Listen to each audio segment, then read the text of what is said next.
हे कारू बाबा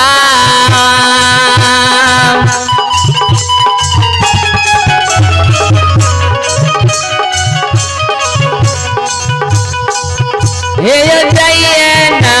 पुकाए बाबा के धाम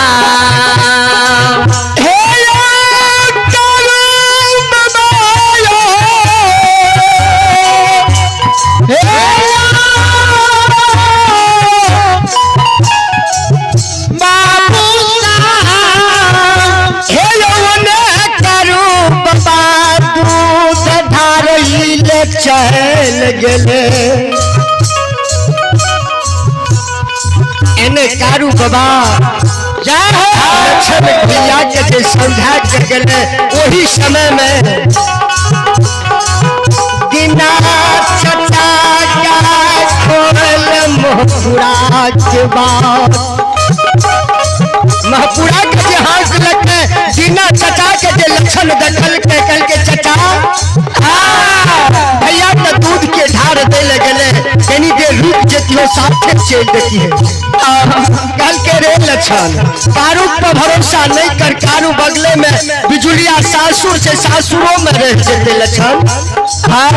ये दिना चचा के सबाद सुइन लक्षण बाबा लक्षणों बाबा गाय के खोल के बिना चचा के संग साथ नगर महपुरा के जा लगले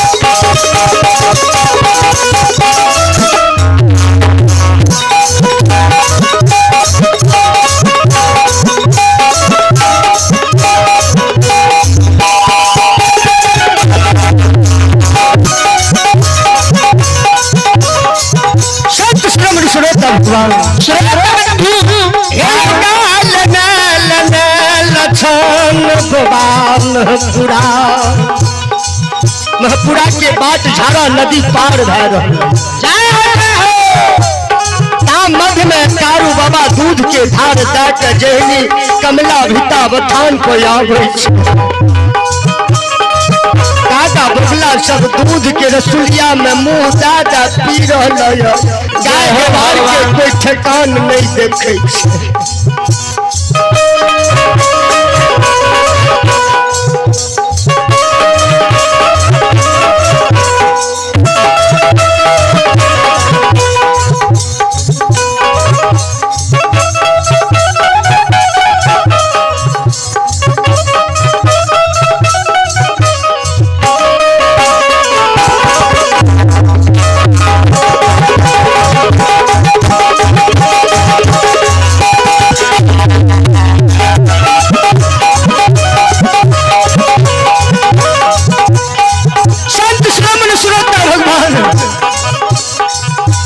कारू बाबा मन में सोचे छे लक्षण लाय छे गाय लाग महपुरा चल गेल हां गुरुजी एयो जय पटिया सगा कन लक्षण बाबा चार होए हथिया रास्ता दरबार मान संत बाबा कारू देखियो झाड़ा नदी के किनार में गाय के पकड़े छे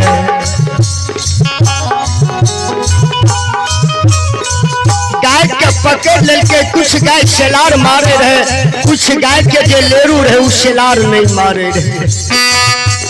जय संत शिरोमणि श्रोता भगवान जहनी कारूप वाल छोन के नजदी जहनी लक्षण बाबा के नजदीक पहुंचे छे गाय सेलार मार रहल छे लक्षण जे कारू बाबा के देखलक कहते भैया जाओ चाचा गए हाथ न आवे है के कारण हमू होय के जय हो कहल के रे लक्षण ए हो लक्षण तोरा बेर बेर लक्षण बर जई रे हे हो एको बात नहीं मानल लक्षण हे हो लक्षण लक्षण नहीं मानल त नहीं मानल ई गाय किया सलार मार रहल छल लक्षण हो आरू भैया के शब्द सुन लक्षण बाबा हे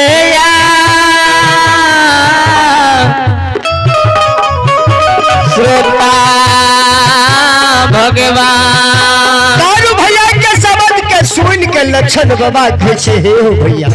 भैया करू हे यो जय गाय के बछरू ये धीरी में रह गेले ऊ गाय सेलार मार रहल छै जय गाय के बछरू भैया नहीं रहले सेलार नहीं मारे छै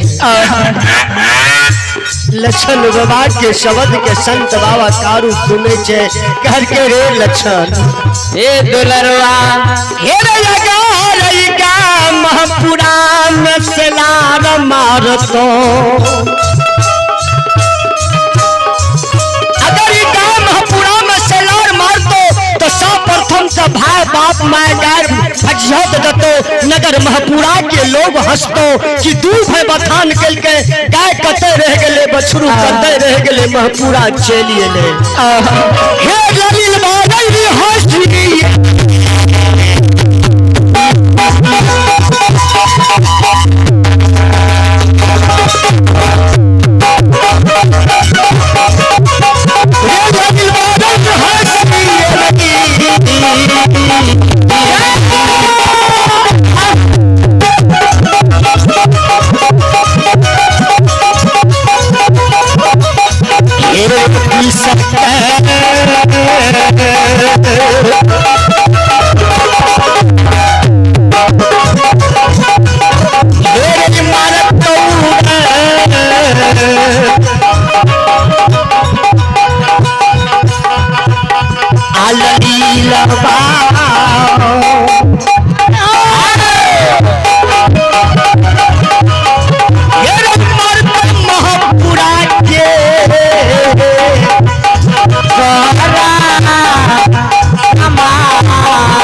संत सुरम श्रोत भगवान कारू बाबा लक्षण के समझाविए भगवान कैसे हे हो लक्षण गलती कैला त कैला एक बात मैं अगर ई गाय जमहपुरा में सेलार मारता तो नगर के समाज सब दुस्ता आज के लेल गाय के तू यही रमने रह हम जाए गाय के बछरू जे एधरी में छुटले सब के नने येवे तब गाय ला के महपुरा जेवे भगवान कारू भैया के शब्द सुन लछन बाबा हे ठाकुर जी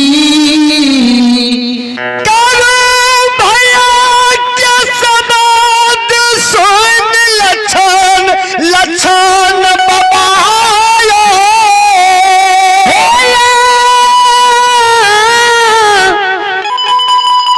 श्रोता भगवान भैया से जवाब करैया भैया यो भैया भैया ये धीरी भैया न जाहो जय हो हे हो भैया हाँ अब तू ये धीरी भैया नहीं जा भैया कल के रे लच्छा धीरे नहीं जब तक गांव के समाज सब है से दुष्ट के मार दो किया तो हमरा मना कर रहा छ भैया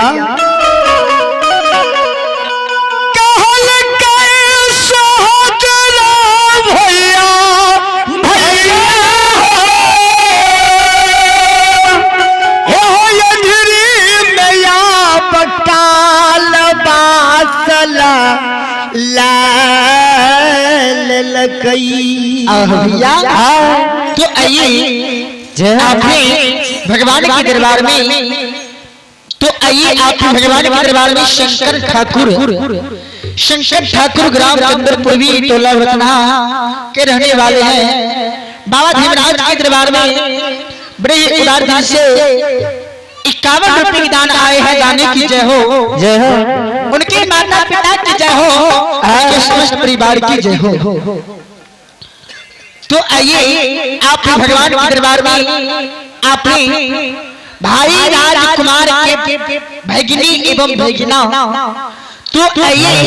आपने भाई राजकुमार के भगिनी एवं भगिना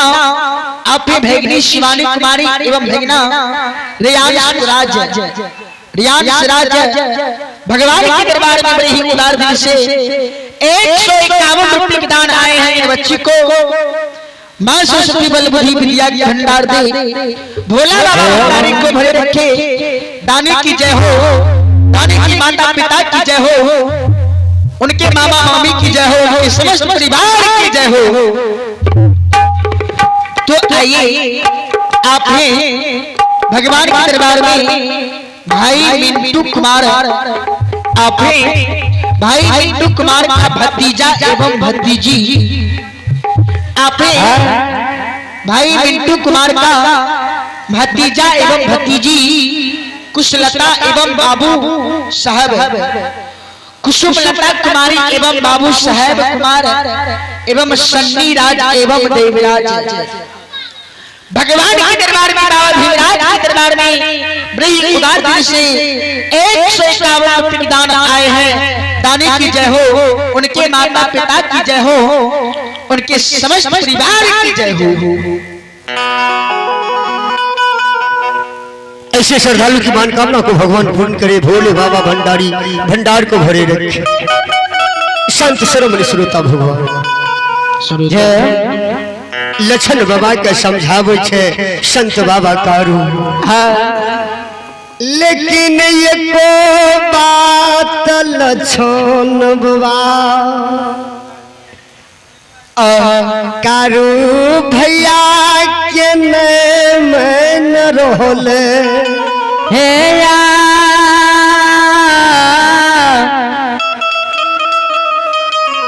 श्रोता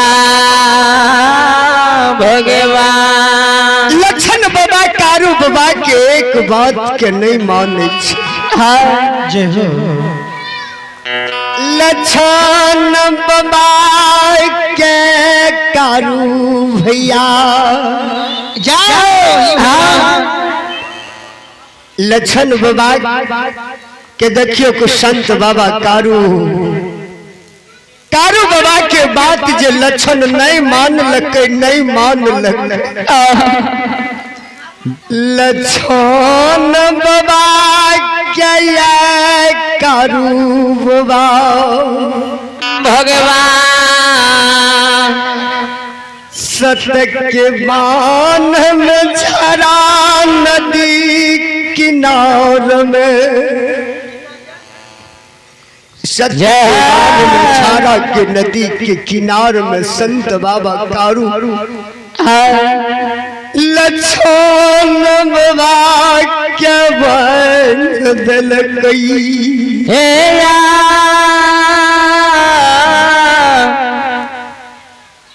गुस्से बाबा चहनी लछन बाबा क्या कारू बाबा सत्य के मान में झरा नदी किनार में बांधल गई बान्हैया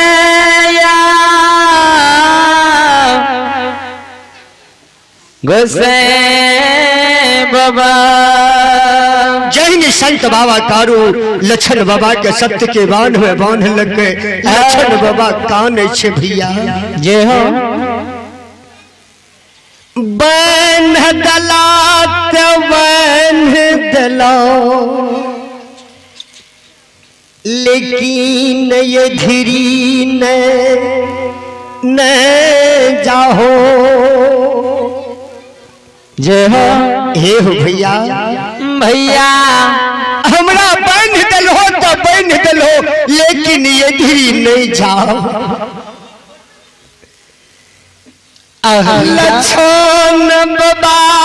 के ये को जय हो बाबा कारू नहीं मान हे ठाकुर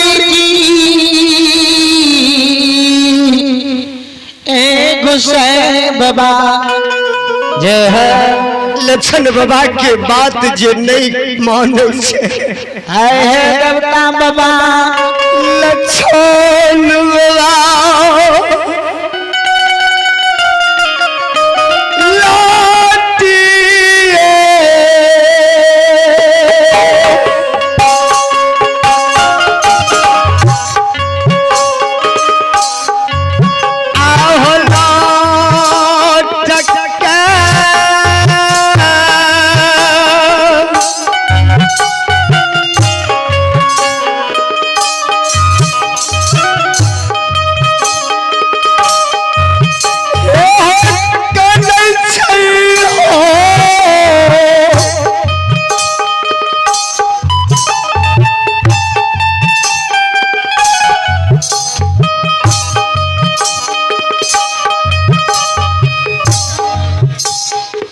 जय हो जय हो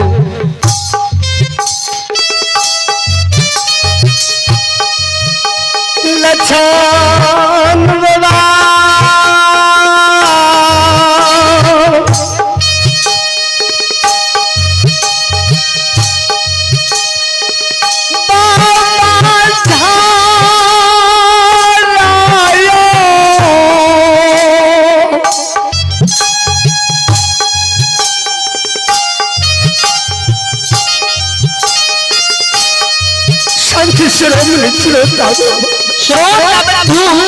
लछन बाबा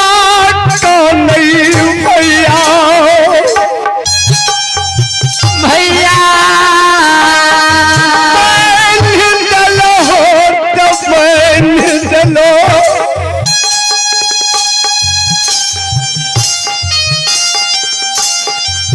लेकिन ये धीरी नहीं जाओ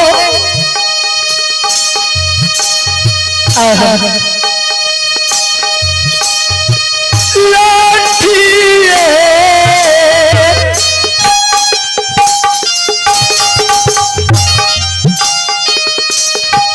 आहला टक्का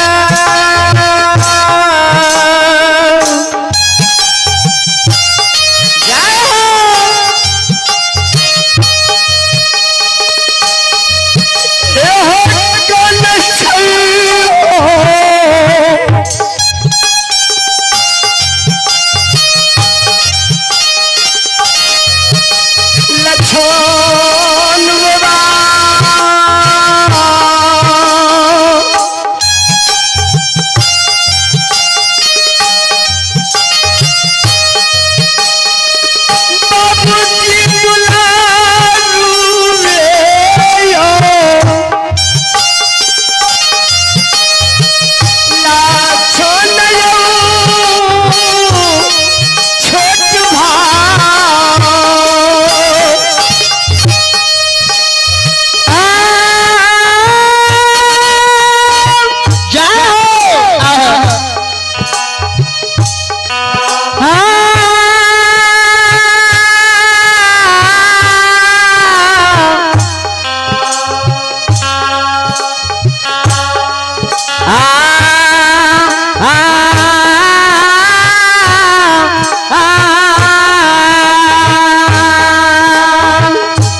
कारू भैया ठाकुर जी बात लछन के नहीं मान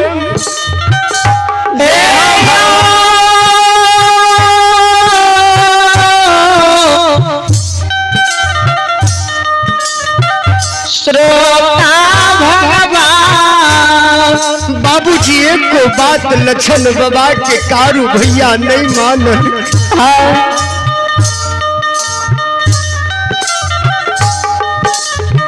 हे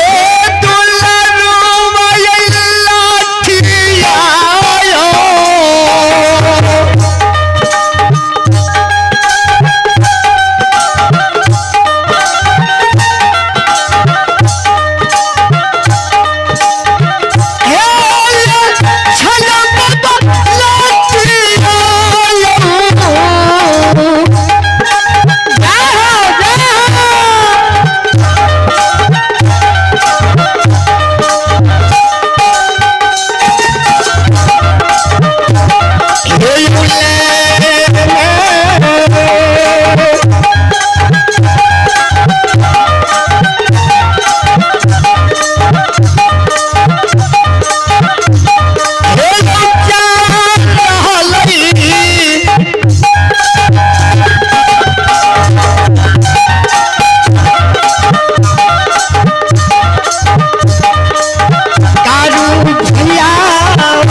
श्रोता भगवान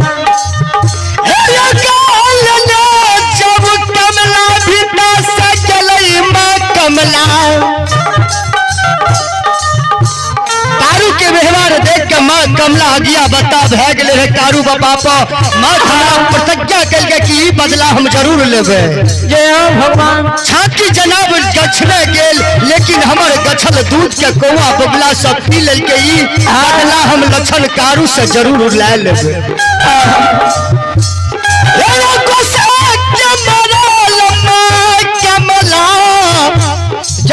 इन्हें जे बछरू के खोजे कारू बाबा गले गोसा के मारल 700 बाघिन के लेने बाघ बाघिन के लेके संत बाबा कारू के घेर लखे 700 बाघ बाघिन से कारू बाबा लड़ ललके मार मार के भगा दिलके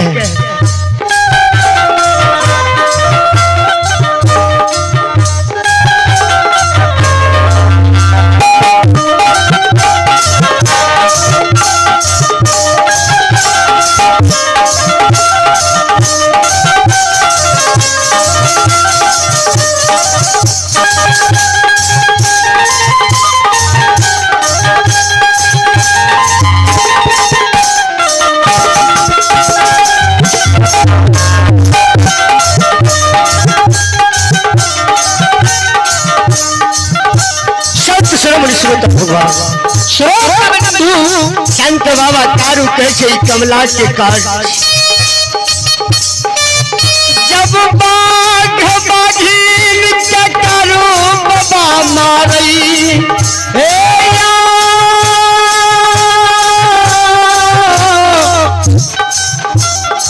धरा श्रोता भगवान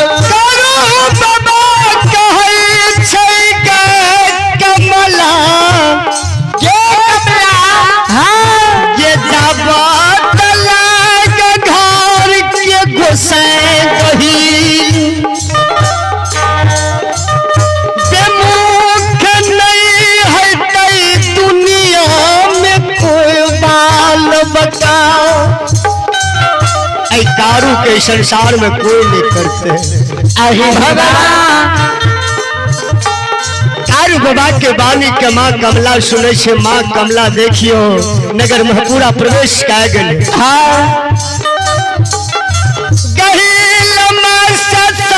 करा लछन कारू बाबा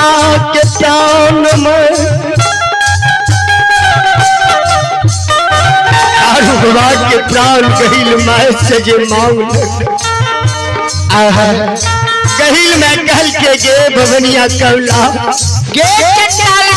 हम नहीं जाने रहिए कोई सत्य करा के लखारू के लाल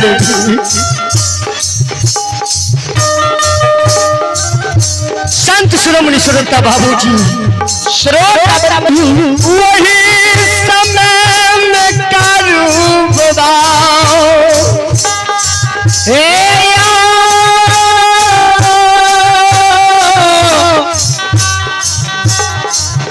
श्रोता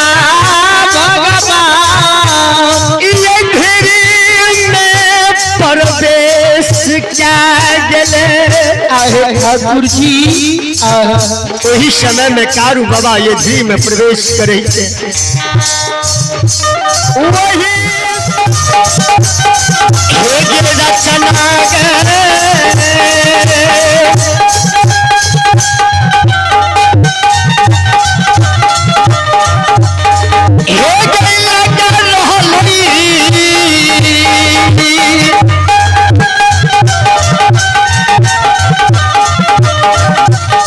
मैया कमला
पहुँचे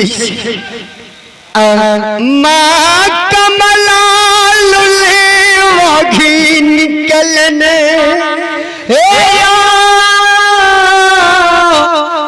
ठाकुर जी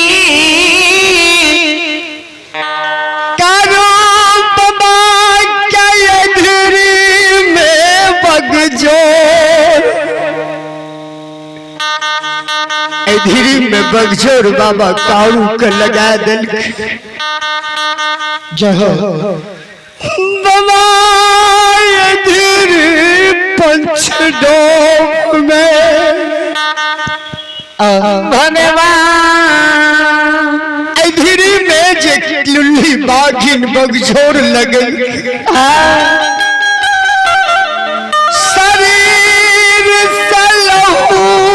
करूब वाखे जहाँ धीरे में निकल रोलई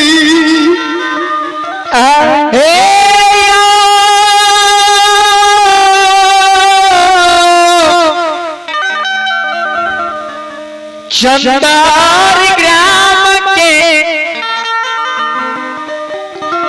माँ महीना बाबू भैया खून तलत पाँच करूबवा के शरीर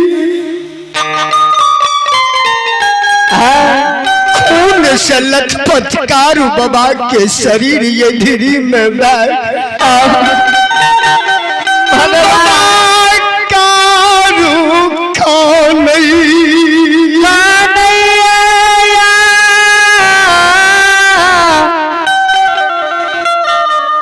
गुस्से बाबा घर के देवी कहिल माँ के सुमरई शिकार ये गहील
श्रोमणी श्रोता बाबूजी माँ गहिल से विनय क्या रहल छे गे गई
जय हो।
शांत श्रवण सुनता भगवान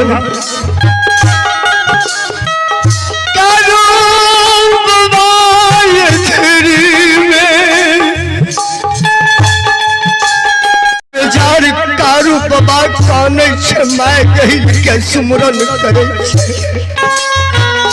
भगवान मैं कहिल के कही छे गे गहिल रही माँ हमरा मार दिल त मार दिल लेकिन छोट भाई लछन के ये सत्य के मान में जरा नदी में पानी कैली हे मैमनिया गही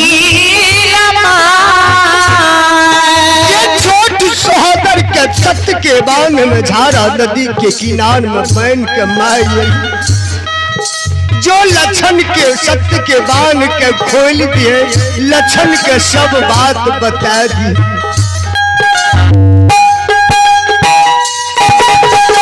संत बाबा कारू के शब्द के मांग कहिल सुनै छे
माँ गहिल झाड़ा के नदी के किनार में पहुंची।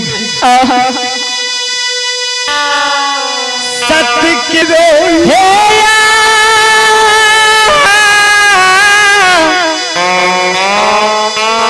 श्रोता भगवान संत श्रुत भगवान लछन बाबा सत्य की बांध में बना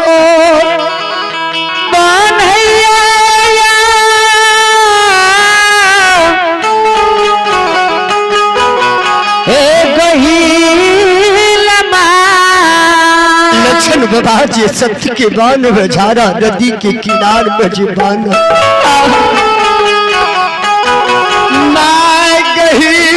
लछन बाबा सत्य के बांध के झाड़ा नदी में खोल दिल कई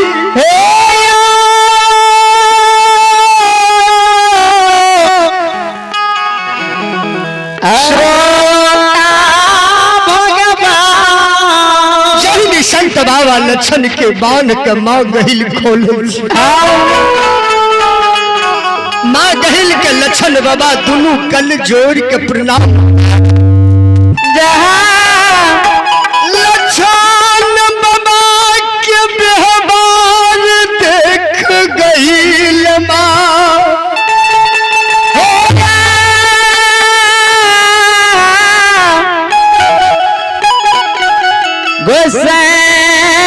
बाबा लछन बाबा के कहे छे हो लछन की तू हमरा प्रणाम क्या रहल छो तोहार सोदरा कारू के झड़ी में तोहर भैया कारू के धीरे में बगजोर लाग गल खून से लथपथ शरीर कारू के धीरे में गला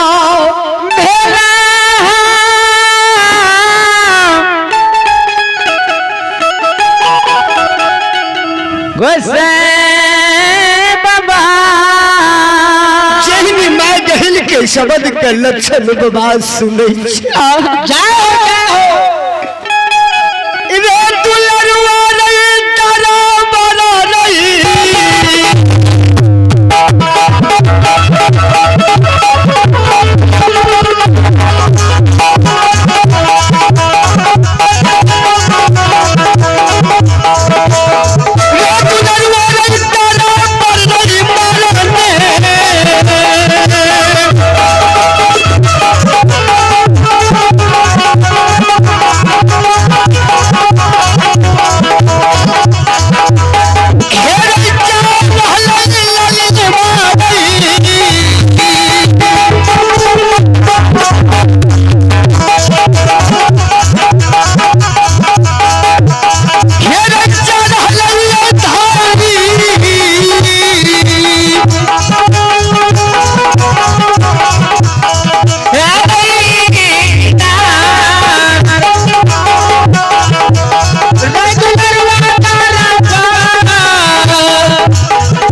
भैया के समाचार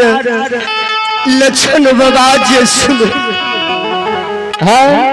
दरबार मार ये धीरी में, दरबार मार भैया लक्षण ये धीरी पहुंचे। आह श्रोता बंधु खून से लथपथ बाबा कारू, खून से लथपथ शरीर के देख बाबा कारू, कारू बाबा के पैर पाँच लछोन बाबा। भगवान ये दिल में पकड़िए भैया के आंसू, लछोन बाबा पोछी शरीर के खून पोछिए।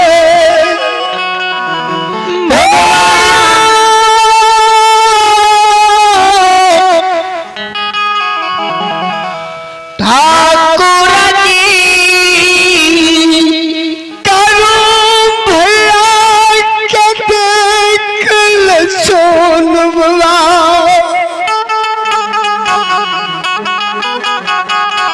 भैर पांच पकड़ के यधरी में कान छे भैया। भैया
एक परमात्मा ए हो नहीं जाओ आराना दी हे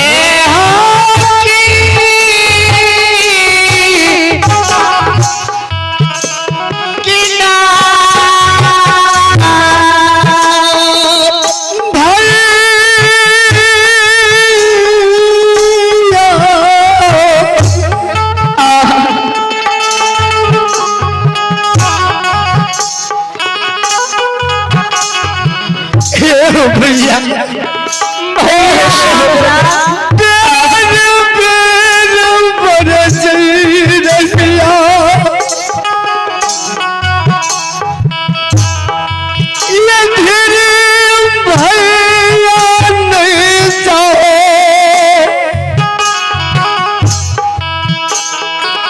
लेकिन ये को बात भैया तू नहीं मान लो